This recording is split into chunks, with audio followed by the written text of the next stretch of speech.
Okay, so very good afternoon to all. I'll be speaking on a recently published study, real-world safety outcomes of intravitreal ranibizumab biosimilar, that's Razumab, therapy for chorioretinal diseases. So we have no financial disclosures, no funding was received for this study, and the article processing charges were waived by the editor on our request, as we did not have any kind of funding. So we all know that AMD, DME, and RVO are among the leading causes of vision impairment and blindness throughout the world. Aging population and the epidemic-like growth in the number of patients with metabolic syndromes are projected to increase the global prevalence of AMD from 170 million in 2014 to 288 million by 2040, and of diabetes mellitus from 415 million in 2015 to 642 million by 2040. So now, just like Dr. Ashish mentioned, we have these molecules which have, done human service in the field of retina for management of visual impairment due to neovascular AMD, DME, and RVO.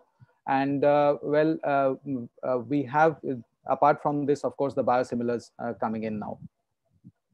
So to optimally treat retinal diseases, these drugs must be injected repeatedly, as we know, over many years, but the high cost of treatment regimen is a prohibitive issue, especially in our country. And this underscores the need for a widely available, economical, and effective anti-VEGF drug, which has an acceptable safety profile.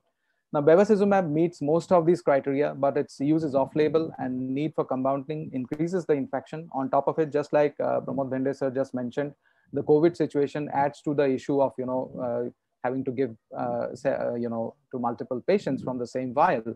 So, and at Disha, we are not using, Avastin from 2014 onwards because of cluster endophthalmitis cases that we had at that point in time.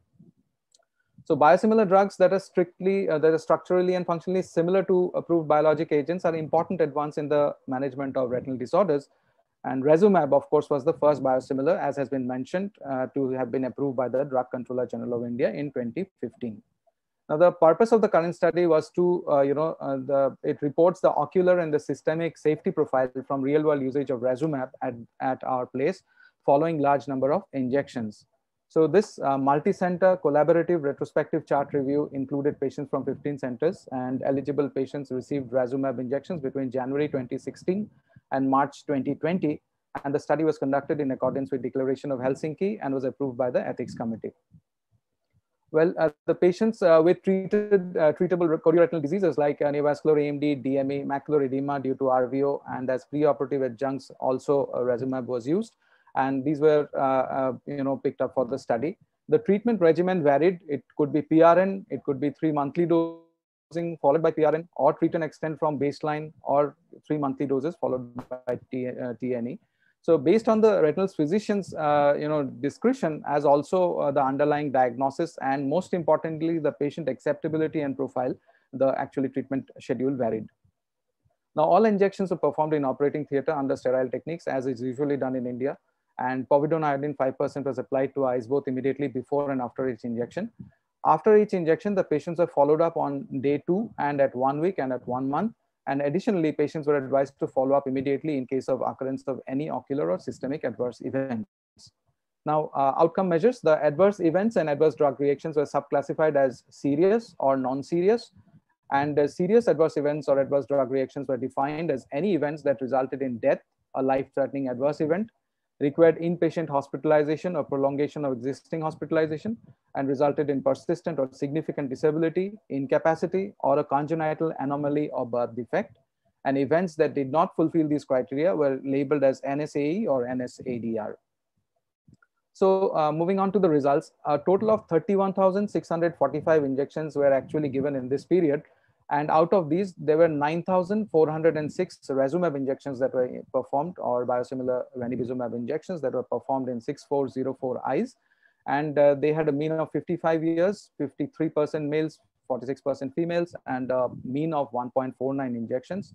So if you look at the list of indications, well, almost everything that needs an anti-VEGF was included: DME, BRVO, neovascular AMD, preoperative adjuncts, CRVO, myopathy, CNVMs, NV, and some miscellaneous cases also. So talking about adverse events, the total number of adverse events were actually 21%. That's 1978 out of 9404 injections. And the subconjunctival hemorrhage, mild ocular pain, totaling 1269. Actually, these were non-serious adverse events that were noted. And non-serious adverse drug reactions were 652, out of which transient blurring of vision in 612 eyes, that is 6.5%. Raised IOP that needed medication in 31 eyes, and mild anterior uveitis was noted. So talking about serious adverse events, the serious adverse events such as vitreous hemorrhage, hyphema, and lens injury were noted in a total of 10 eyes, which is 0.1%, and serious adverse drug reactions such as RP tears, non-infectious vitritis, and infectious endophthalmitis, these are ocular, of course, were noted in 34 eyes. And systemic non-fatal MI and non-fatal CVA were noted in a total of 13 eyes, 7 and 6 respectively. So, in this, coming to discussion, in this real-world safety study of ranibizumab biosimilar, adverse events were seen in 21%, as I have mentioned, but 97% were non-serious. And our study shows that adverse events such as those noted with razumab were not actually, different from those described with other anti-VEGF agents. The REANACT trials found that razumab was safe and effective through week 48 in patients with neovascular AMD and RVO. And though no new safety concerns with razumab were mentioned, the authors actually failed to address safety concerns other than IOP changes. The AO has noted a short-term elevation of IOP immediately following anti-VEGF injections, followed by a gradual normalization over a week. In our real-world series, actually 31 eyes with raised IOPs had to be managed with pressure-lowering medications. Now, in this point, at this point, I should mention that these were, of course, not the NVG eyes, were not included in this. And meta-analysis of clinical trials and real-world data report endophthalmitis rates following intravitreal injections to be 0.026 to 0.056%. Our large sample size of 9406 injections detected an endophthalmitis rate of 0.01%, which is similar to that with other anti-VEGF drugs. Now, intraocular inflammation is being talked about recently with the induction of brolucizumab and the incidence of IOI. We all know from the Hawk and Harrier trials are 4% for brolucizumab and 1% for aflibercept. We found a non-infectious vitritis rate of 0.02%, that is 2 out of 9406 with razumab. And this is similar to what has been reported with other anti-VEGF agents from 0.05 to 2.9%. And lower than that, that is 0.3% attributed to SB11 or SB11, that is the other biosimilar ranibizumab from Samsung that was just being spoken about by Dr. Ashish.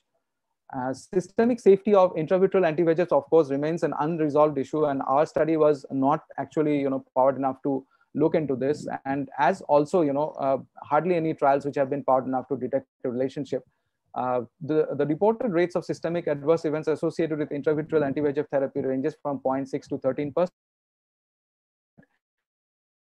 And 13 eyes, or 13 patients rather, that is 0.2% cases of non-fatal events, including 7 and 6 cases of CVA. And if this incidence were to be extra treat per patient, it would give us roughly an estimated risk of 4.8%, which would be similar to that seen with longer studies with other anti-VEGF drugs. Now, in addition to efficacy and safety, cost effectiveness is often considered important when selecting an anti-VEGF drug. And the high cost of many anti-VEGF treatment regimens limits the number of treatments that many patients can afford and often prevents a satisfactory and sustained outcome. So biosimilars that are approved by regulatory agencies could be effective, safe, and at the same time, cost-effective alternatives to available therapy, especially with the current situation that we are not being able to use Avastin. Biosimilars could reduce treatment costs by 25 to 50%, depending on the setup and compared to the parent biologic drug. So our study had limitations. This was, of course, a retrospective study design, and with a brief follow-up period. We lacked a control group against which a comparative analysis could have been performed, and the study did not, was not designed to look into immunogenicity. And at this point, I'd like to bring this study forward, which actually was published by Sharma et al. Recently. And they actually saw that 7 to 8% roughly of treatment of these patients who were treated in this ASSET study were positive for anti-ranibizumab antibodies. However, no adverse events suggestive of immunogenicity were noted in their study. So to conclude, in the real world setting, intravitreal Resumab therapy or biosimilar ranibizumab has an acceptable ocular and systemic safety profile in the management of chorioretinal vascular diseases. I'd like to thank you all and acknowledge my team at Disha.